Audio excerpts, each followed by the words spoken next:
Good afternoon, everybody. I just enjoyed a trip down I-65 to visit all of you. I've been lonesome for you. It's good to be back and in pre-session mode. I want to talk this morning. I want to talk this afternoon about Indiana's crumbling roads and bridges.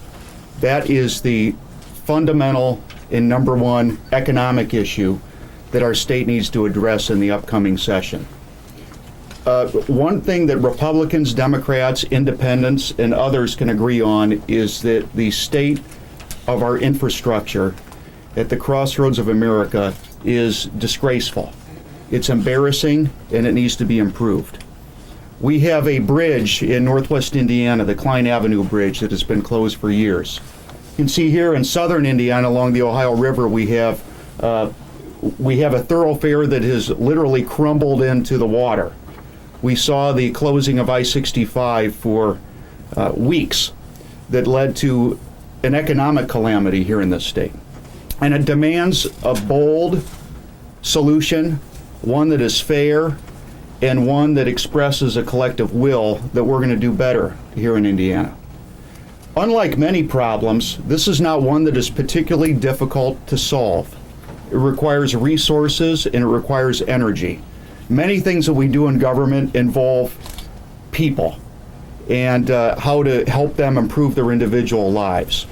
But beneath that is what's basic to any civilization, and that is the ability to move around goods and services and people trying to get to work.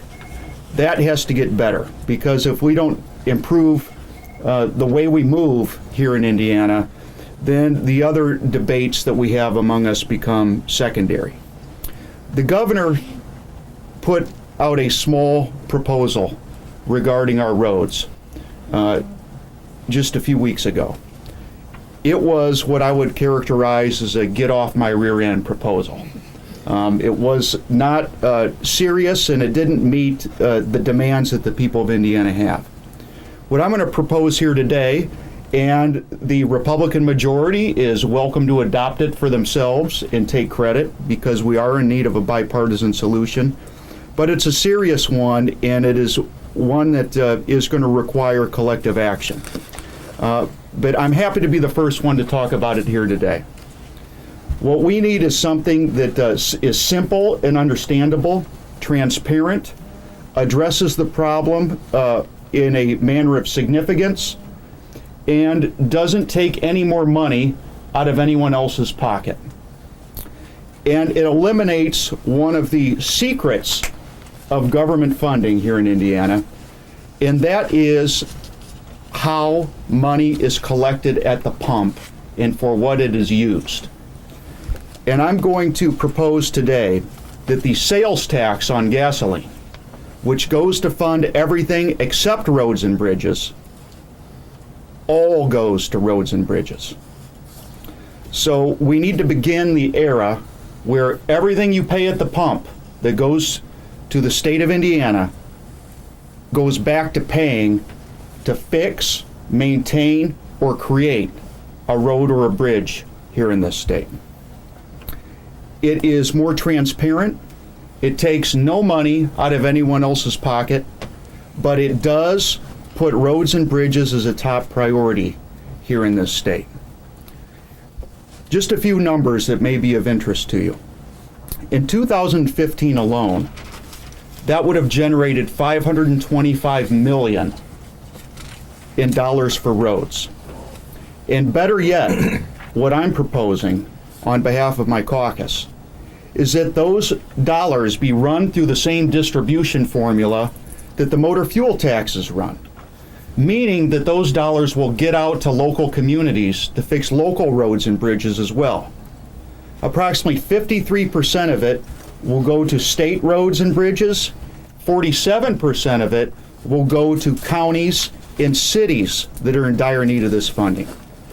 We have to take this step before we do anything else, because what we've already seen is that fuel tax collections that are used to fund our roads and bridges keeps going down every year. People are smartly consuming less gasoline. So if we make clear to the people of Indiana that when they are putting money into that gas tank, that it's going to go to fix the very road or bridge that they're driving on. That's going to be a winner for the people. It's going to make us a true crossroads of America, so we have the type of infrastructure of which we can be proud and is a good example to the rest of the country. And it's going to stop the bleeding that we've seen in our infrastructure funding. Now, some, and I would submit the governor, are going to say, well, what are you doing to me? Well, you know, why are you taking this money away from me? The fact is, it's not being taken away from anybody. It will change how the governor can account for the dollars. It will absolutely change that. It will tell the governor that when these dollars are collected, they need to go back into infrastructure. But it's not taking anything away from anybody. It's putting the basics first.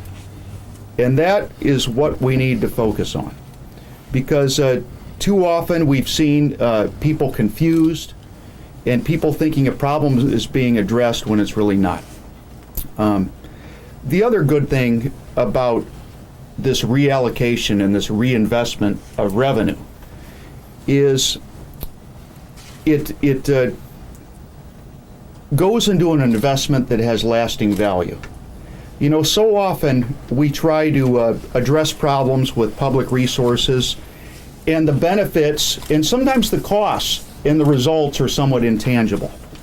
A road or a bridge is a tangible, lasting investment. Once you've built the road, it's still there as a service. Once you've maintained the road, it's still there. It keeps yielding dividends. The other thing, it reverses revenue trends over the long term. Now, the relationship can be debated, but I will note over the parts of 2 months when I-65 was closed, income and sales tax revenue came in significantly under projection. Roads and bridges yield economic activity, and that economic activity is ultimately what improves the overall revenue picture and improves the budget situation for our state.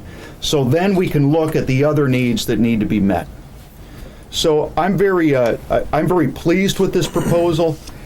One, it's more significant than what's been discussed already. Two, it doesn't cost the people of Indiana anything more. The only cost is the priorities that the governor would like to set for himself, and the only other cost is that maybe they don't like the way that they get to account for it, because they want it to show up on one part of the balance sheet and it actually would show up in another. But the place where these dollars will show up when they're collected at the pump will be where they're needed, and that's improving the circulatory system of our state.